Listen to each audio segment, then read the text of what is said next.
Hello everyone! Welcome back to my vlog. Again, my name is Nice. Today is May 14. Metro Manila is now on modified ECQ. It is mandatory that wherever we go in any public places, we are required to wear face mask. So instead of buying or spending much in these items, why not do it yourself? In that way, you can save your money, right?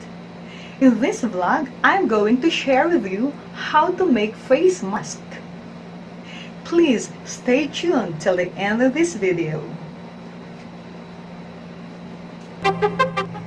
So let's start.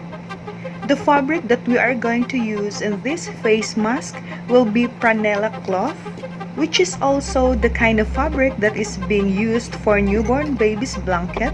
That's why it's very soft and comfortable to use.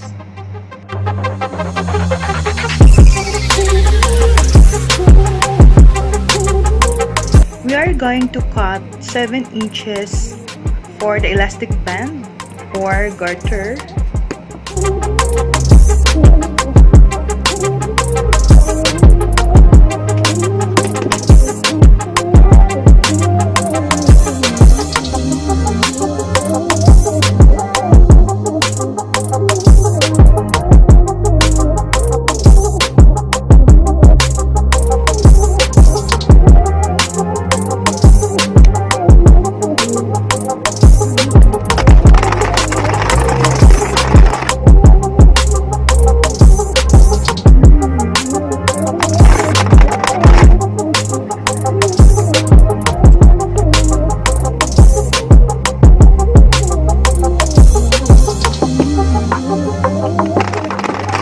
Zigzag stitches to properly fix the garter on both ends of the cloth.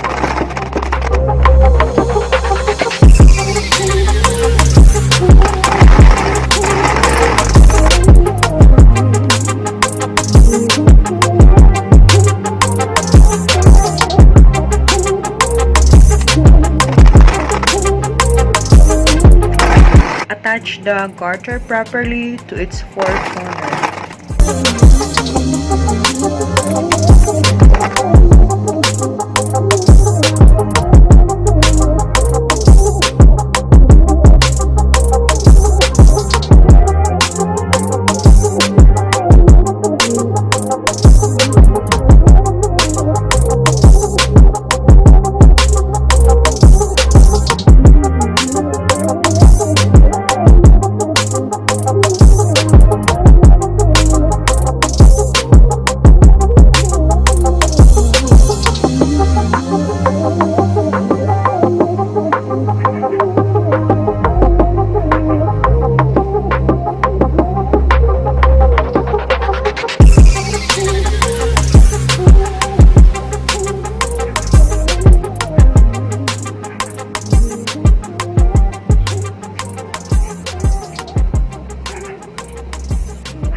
Now we're done with this pleated type of face mask.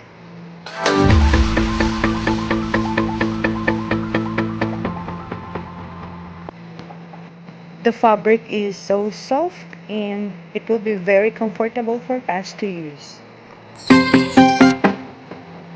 Now let's proceed to the next one. It's the cup type of face mask.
there will be a 2 layers of cloth and this face mask, and this will be the inner part.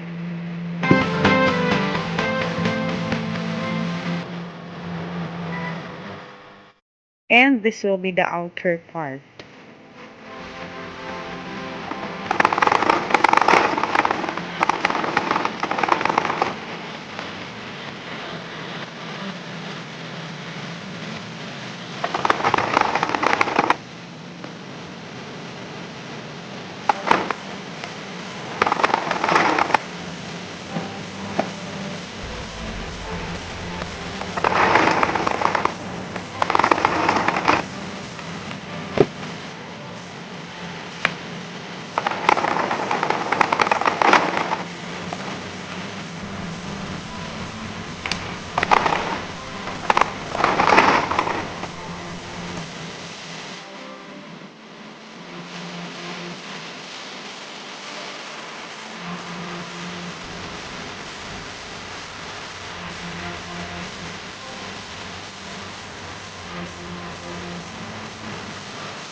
And it's done.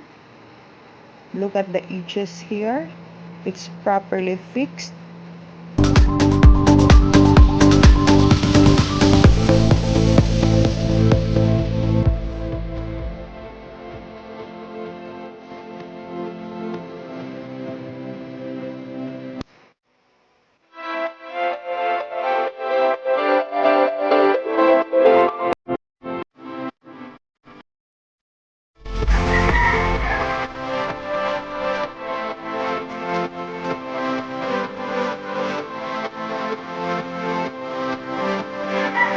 To make it more artistic, there will be a curved shape over here.